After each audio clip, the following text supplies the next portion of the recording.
Hello guys, most welcome. हम कर रहे हैं HRM human resource management chapter number. आज हम 9th स्टार्ट कर रहे हैं जिसका नाम है परफॉर्मेंस अप्रेजल।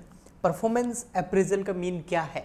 देखो, परफॉर्मेंस का मतलब तो आप समझते ही हो कि कैसा परफॉर्म कर रहा है कोई। कौन कर रहे हैं? आपके HR ह्यूमन रिसोर्स यानी कि आपके एम्प्लॉइज। तो एम्प्लॉइज की परफॉर्मेंस की बात चल रही है, HR की परफॉर्मेंस की बात चल रही है। ओके। और अप्रेजल का मतलब क्या होता है? वैल्यूएशन। नॉर्मल लैंग्वेज में क्या होता है? वैल्यूएशन। यानी कि इसका मतलब जो आपके एम्प्लॉइज हैं उनकी परफॉर्मेंस का क्या करना? वैल्यूएशन करना। सिंपल सी बात है।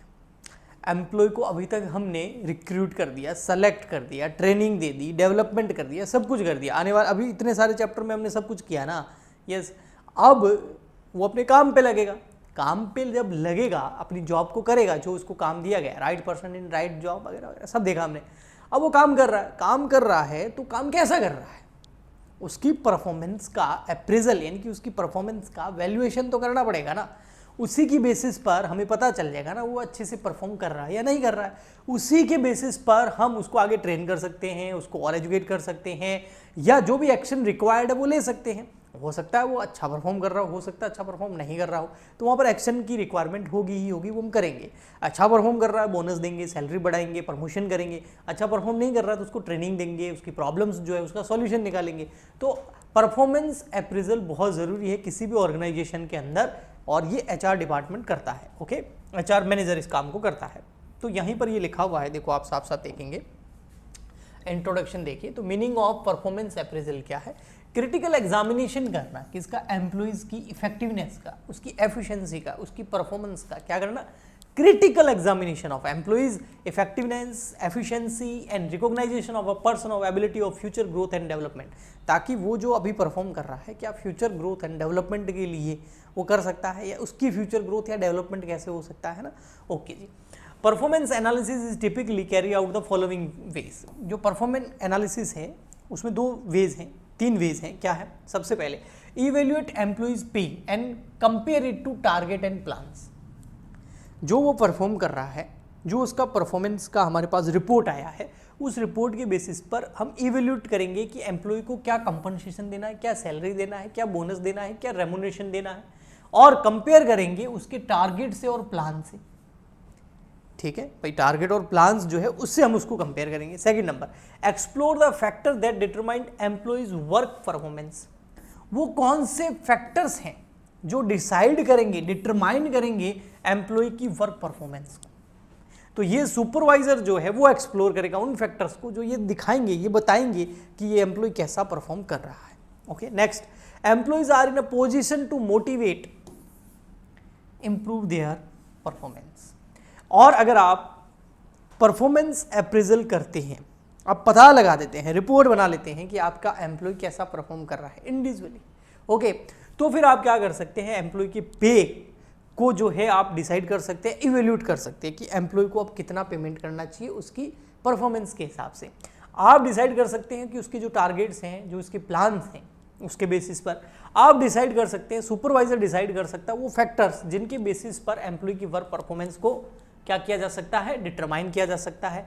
आप इससे जो है एम्प्लॉय को मोटिवेट कर सकते हैं, और इससे उसकी मोटिवेट और इंस्पायर कर सकते हैं, और उससे जो उसकी परफॉर्मेंस है वो बढ़ेगी, उसकी परफॉर्मेंस जो है वो इम्प्रूव हो जाएगी। ठीक है, तो ये परफॉर्मेंस अप्रेजल से ही हो सकता है, अदरवाइज ये नहीं हो सकता। तो परफॉर्मेंस अप्रेजल बहुत इंपॉर्टेंट है। जो वर्कर हैं, जो एम्प्लॉयज है, वो कैसा परफॉर्म कर रहे हैं उनका पता लगाना बहुत जरूरी है। Okay, performance in connection to the job specified criteria, it involve a subjective statement of the employee's strength and limitations। जब आप परफॉर्मेंस अप्रेजल करते हैं तो ये एक सब्जेक्टिव स्टेटमेंट हो जाता है, और इससे आपको एम्प्लॉय की स्ट्रेंथ और उसकी लिमिटेशन यानी कि उसके प्रोज और कॉन्स दोनों पता चल जाता है कि एम्प्लॉय की स्ट्रेंथ्स क्या है, वीकनेसेस क्या है। स्ट्रेंथ के बेसिस पर उसको जो है आगे मोटिवेट किया जाता है, इंस्पायर किया जाता है, उसका पे स्केल वगैरह डिसाइड किया जाता है, उसके टारगेट्स, उसके प्लान्स, उसका फ्यूचर डिसाइड किया जाता है, और जो लिमिटेशंस है उसको कम करने के लिए उसको ट्रेन या उसको जो भी सॉल्यूशन चाहिए वो आप प्रोवाइड कर सकते हैं। ओके जी। अब नेचर एंड ऑब्जेक्टिव। नेचर क्या है परफॉर्मेंस अप्रेजल का, ऑब्जेक्टिव्स क्या है और इसका प्रोसेस क्या है, ये तीनों चीज़ें आज के लेक्चर में हम करेंगे। ठीक है, तो सबसे फर्स्ट आ जाता है भाई नेचर क्या है परफॉर्मेंस अप्रेजल का नेचर क्या है? तो नेचर में देखिए, to provide valuable input on every employees skill. अगर आप परफॉर्मेंस अप्रेजल कर लेते हैं, है ना, तो उससे क्या होगा, उससे आपको हर एम्प्लॉय की स्किल का एक वैल्यूएबल इनपुट मिल जाएगा। आपको पता चल जाएगा कि हर एम्प्लॉय की स्किल जो है, हाँ, वो कितनी इंपॉर्टेंट है, उसमें क्या खास बातें हैं, उसके इनपुट्स मिल जाएंगे आपको। Okay. Second number, to provide foundation for modifying and changing behaviour patterns. और फिर आपको पता चल गया, क्योंकि आपने पूरी रिपोर्ट बना दी, उसकी परफॉर्मेंस अप्रेजल करके, परफॉर्मेंस का इवैल्यूएशन करके, वैल्यूएशन करके, अब आपको पता, जब इनपुट्स पता चल गए हैं, उसकी स्किल्स पता चल गई है, उसकी स्ट्रेंथ और वीकनेसेस पता चल गई है, तो अब आप उसके जो बिहेवियर पैटर्न है, जैसा वो सोच रहा है, उसको जो है आप चेंज कर सकते हैं, उसको मॉडिफाई कर सकते हैं, ठीक है, ताकि वो और ज़्यादा प्रोडक्टिव हो जाए, उसकी वर्क हैबिट और ज़्यादा प्रोडक्टिव हो सके, ठीक है। ओके, नेक्स्ट और नेचर क्या है, to provide manager with information. Manager को इन्फॉर्मेशन मिल जाती है, क्योंकि उनके पास में सामने वाला वर्कर आया, उससे रिलेटेड पूरा डेटा है, उनके पास इन्फॉर्मेशन है कि बंदा कैसे परफॉर्म करता है, इसकी स्ट्रेंथ्स क्या है, इसकी वीकनेसेस क्या है, इसकी अभी पे स्केल क्या है ना, तो वो पूरा परफॉर्मेंस रिपोर्ट आ गया ना, पूरा परफॉर्मेंस इवैल्यूएशन मैनेजर के हाथ में है। तो अब मैनेजर क्या कर सकता है, असिस्ट कर सकता है उसको बहुत अच्छे से फ्यूचर जॉब के लिए, और उसको जॉब असाइनमेंट कर सकता है, उसको कंपनसेशन दे सकता है। तो ये मैनेजर के लिए बहुत ईजी हो जाता है जब उसके सामने किसी एम्प्लॉय की परफॉर्मेंस अप्रेजल की रिपोर्ट होती है। ओके, ठीक। नेक्स्ट आते हैं भाई, ऑब्जेक्टिव क्या है, what is the objective of employees appraisal. Objective क्या है, क्यों करें? देखो, अगर आप, जब तक ऑब्जेक्टिव सीधे है, सिंपल है, देखो, जब तक आप किसी की परफॉर्मेंस को नहीं मापोगे, तो आप कैसे डिसाइड करोगे कि वो अच्छा काम कर रहा है कि नहीं कर रहा है? फिर आप कैसे डिसाइड करोगे इसका पे स्केल? फिर कैसे पता चलेगी आपको उसकी स्ट्रेंथ और वीकनेसेस? फिर आप उनके ऊपर एक्शन कैसे लोगे, है ना?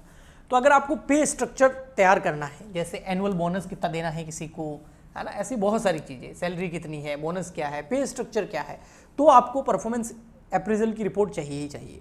अगर आप आइडेंटिफाई करना चाहते हो कि क्वालिटी क्या है, वीक पॉइंट्स क्या है, वही मतलब स्ट्रेंथ और वीकनेसेस क्या है, तो आपको एम्प्लॉय अप्रेजल रिपोर्ट आपके पास होनी चाहिए, ये करना पड़ेगा, तभी आप राइट पर्सन को राइट जॉब पे लगा सकते हो। Okay, to preserve and evaluate human potential for development and advancement. Human में, इंसान में, उस एम्प्लॉय में क्या पोटेंशियल है, उसको अगर आप डेवलप करना चाहते हो, उसका एडवांसमेंट करना चाहते हो, तो आपके लिए ये बहुत इंपॉर्टेंट है एम्प्लॉयज परफॉर्मेंस अप्रेजल, ठीक है।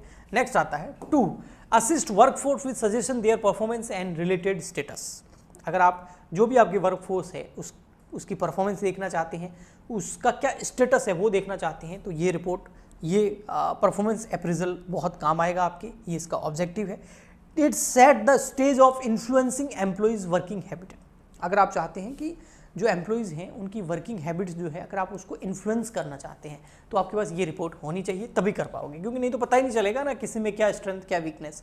To analyse and maintain advertising and other skill training. अगर आप कोई भी स्किल ट्रेनिंग चाहते हो, तो आपको पहले अपने एम्प्लॉयज़ की परफॉर्मेंस अप्रेजल रिपोर्ट आपके पास होनी चाहिए। उसके बेसिस पर आपको पता लगेगा भाई एम्प्लॉय कहाँ कहाँ जो है, कौन से एम्प्लॉय की कहाँ वीकनेसेस हैं, उस हिसाब से फिर आप जो है ट्रेनिंग उनके लिए अरेंज करवा सकते हैं, ठीक है। नेक्स्ट आता है एडवांटेजेस ऑफ एनुअल रिव्यूअर, ठीक है। क्या एडवांटेजेस हैं अगर आप एनुअली रिव्यू करते हैं अपने एम्प्लॉयज़ की परफॉर्मेंस अप्रेजल को, यानी कि आप अपने एम्प्लॉयज़ की परफॉर्मेंस को इवेल्यूएट करते हैं, उसका वैल्यूएशन करते हैं एनुअली, तो इससे आपको क्या एडवांटेजेस मिलेंगे?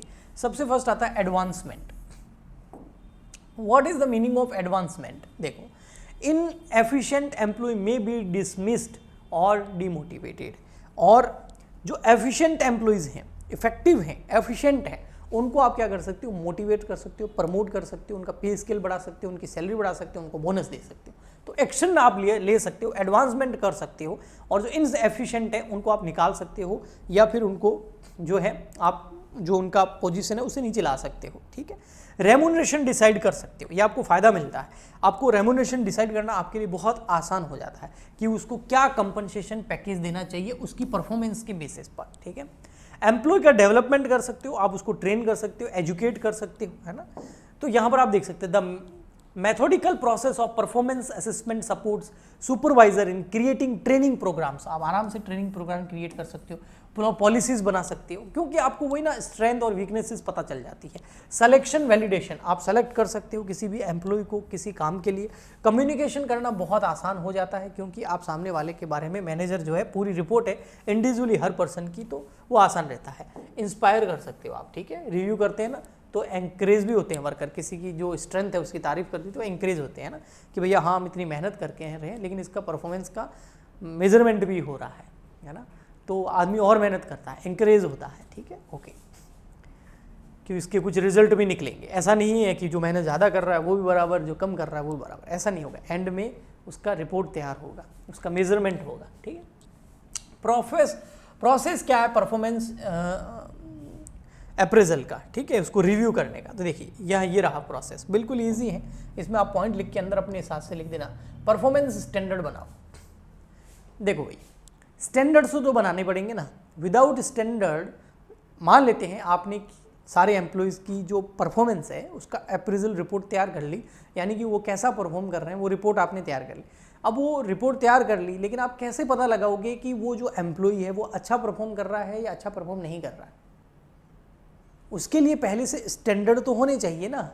उस स्टैंडर्ड्स के बेसिस पर ही, यानी कि एक्चुअल वर्क को आप जब स्टैंडर्ड जो आपने बना रखे हैं उससे कंपेयर करोगे तब भी आपको पता लगेगा कि वो अच्छा कर रहा है या नहीं कर रहा है।